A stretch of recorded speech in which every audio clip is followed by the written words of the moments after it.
एक बार एक पंडित जी ने एक दुकानदार के पास 500 रुपये रख दिए। उन्होंने सोचा कि जब मेरी बेटी की शादी होगी तो मैं ये पैसा ले लूँगा।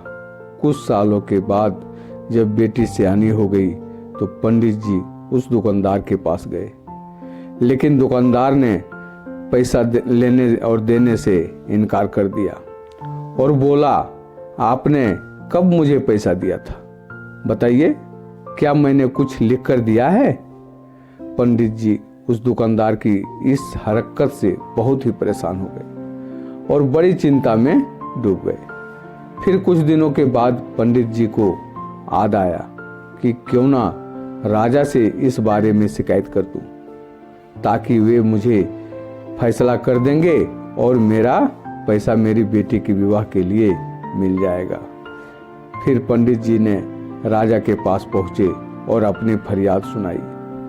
राजा ने कहा, कल हमारी सवारी निकलेगी और तुम उस दुकानदार की दुकान के पास ही खड़े रहना।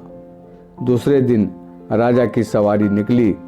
सभी लोगों ने फूल मालाएं पहनाई, आरती उतारी। यह सब देख कर सभी लोग खुशी से झूम रहे थे। पंडित जी उसी दुकान के पास खड़े थे। जैसे ही राजा ने पंडित जी को देखा तो उसने उन्हें प्रणाम किया और कहा, गुरुजी, आप यहाँ कैसे? आप तो हमारे गुरु हैं, आइए इस बग्घी पर बैठ जाइए। वो दुकानदार यह सब देख रहा था। उसने भी आरती उतारी और राजा की सवारी आगे बढ़ गई। थोड़ी दूर चलने के बाद राजा ने पंडित जी को बग्घी से नीचे उतार दिया और कहा, पंडित जी, हमने आपका काम कर दिया, अब आगे आपका भाग्य जाने। उधर वो दुकानदार यह सब देखकर हैरान था कि पंडित जी की तो राजा से बहुत ही अच्छी साठगांठ है, कहीं वे मेरा कवाड़ा ही ना कर दे। दुकानदार ने तत्काल अपने मुनीम को पंडित जी को ढूंढने के लिए कहा। पंडित जी एक पेड़ के नीचे बैठकर कुछ विचार विमर्श कर रहे थे। मुनीम जी बड़े ही आदर के साथ उन्हें अपने साथ ले आए।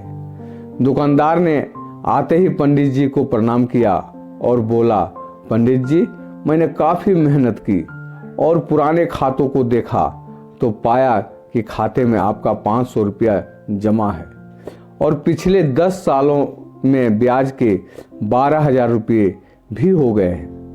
पंडित जी, आपकी बेटी तो मेरी बेटी जैसी है, अतः 1,000 रुपया आप मेरी तरफ से ले जाइए और उसे बेटी की शादी में लगा दीजिएगा।